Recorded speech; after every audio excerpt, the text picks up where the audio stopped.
Hello, learning to play the Native American style flute can be fairly easy. It's also very rewarding. It's a very peaceful sounding instrument, very soothing, very relaxing both to the player and to the people listening. There are a few basics about learning how to play this wonderful instrument. Of course, first of all, you need to get a flute. And in order to get a flute, you can check out my website, randygranger.net, or you can check out the International Native American Flute Association, otherwise known as INAFA. Type them into a search engine and you can find some really good makers there, some instructional materials. I'm just going to try to cover what the very basics of the Native American flute are. First of all, this is just a $49 Native American style flute made out of pine. It has 6 holes. Now most flute makers nowadays have made it so where they've constructed their flutes that if you keep the 3rd hole from the top, keep the 3rd hole from the top, 4th hole from the bottom, if you keep that covered at all times, you pretty much are, whatever you play, if you keep that finger down, it's going to be pleasing to the ear, it's going to play well with itself and with other flute players if that's what you want to try to do also. First of all, holding the flute, just hold it very very comfortably. You don't need to squeeze it. You don't need to hold it very tight. They're usually fairly light, so that kind of helps. So let's just try to first of all put our fingers down on all 6 holes. What we're going to try to do is cover each hole with the pad of our fingertips, not necessarily with like that, but instead kind of flat. I hope you can see it right there. So we're just going to make just try to cover these holes. You don't need to squeeze it, but just cover them gently, okay? And one of the most important things when you're learning to play the Native American style flute is to keep all the holes closed except for the ones you want open. I hope that makes sense. Okay, and so let's try it with all of the holes closed. And when we blow into the Native American style flute, we're going to blow into the end with the breath hole, with the mouth hole, as opposed to this end, which is the foot end. That's what we like to call it. And when you blow into the Native American style flute, what you're wanting to try to do is to get the air coming from your lungs as opposed to from your mouth. I liken it to the difference between blowing out the candles on a birthday cake, which is a kind of thing, to when you're trying to fill up a balloon with air. That's coming from your lungs. Don't worry about it too much. It's just important in the beginning because the techniques you learn in the beginning, they're probably going to stay with you for the rest of your Native American flute career. Okay. Anyway, so we're going to blow gently into it, and I have seen flute players when they first start out put the whole flute in their mouth like this. That's probably not the best way to play because you don't have very much control, and you'll get a whole lot of moisture down in the flute hole, and moisture is bad for flutes. So let's try it. You're going to blow in gently, cover it with your lips. You're going to rest the bottom side of the mouth hole right on your bottom lip. It's just going to gently rest there. And then with your upper lip, you're just going to make a seal, just a very loose, relaxed kind of seal, but at the same time you want all of your air to be going into the flute as opposed to going anywhere else. So we rest it there, put our top lip over it, and blow gently.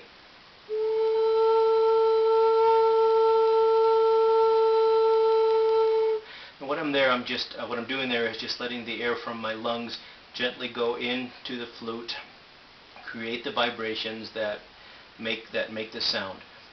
So let's just try it. And it's a really good idea when you start playing to stand in front of a mirror so that you can watch what you're doing, just to get used to the way it looks.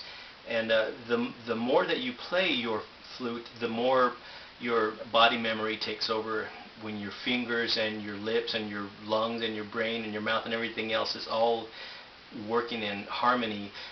Really good jazz players, that's why they practice their scales over and over and over, just so it becomes a body memory, so that they don't have to think about it whenever they're playing with other musicians, or whenever they're playing, when they're improvising, playing really fast. It just comes real naturally. So let's try to blow gently again. Now if you're getting any kind of squeaks like that, means you don't have all of the holes closed. So just go back and make sure when you're first starting out, play everything really slowly so that you can really know how that note is supposed to sound. And what we're going to do next is go up the scale. And in other words, we're going to lift each finger one at a time slowly and keeping always the ring finger of your left hand down. You don't have to play with your left hand on the top holes and your right hand on the bottom holes. It's just the way that I taught myself how to play. There are other players who do it just the opposite. Whatever feels natural and comfortable to you. First three fingers of your right hand will be on the bottom three notes. Three fingers of the left hand will be on the top three notes. We're just going to go up one by one, blowing gently. And if you need to breathe, that's cool. Just stop and then breathe.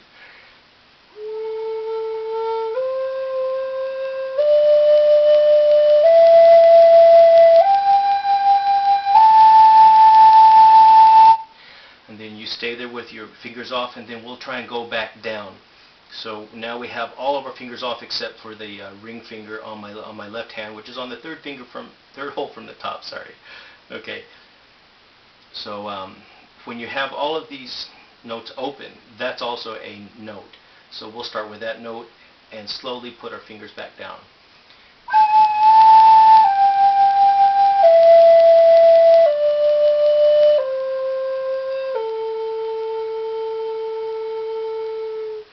So right now we're not worrying about vibrato and about tonguing and about trilling or anything kind of fancy, any of those ornamental things, which is what we call those techniques. We'll learn those later, hopefully. But for now, just keep doing this over and over and over. And what you can do is count to 4 on each single note. You know, try to work it up where you can hold the note for 4 counts as you're doing it in your mind, counting to 4 and playing it. And the most important thing is really listen to that tone. Listen to how the flute is sounding.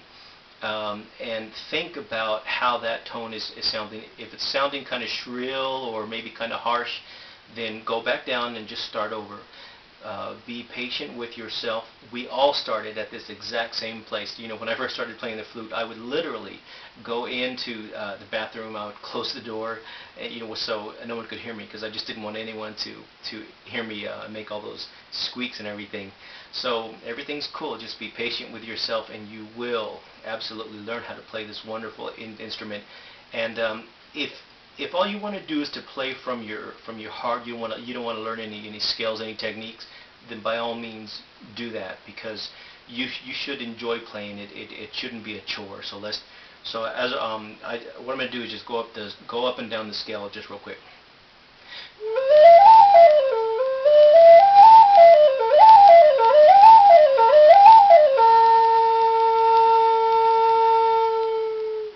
Just practice that over and over, but of course slowly until you can work up that speed. Okay, I'll see you next time, and until then, happy fluting.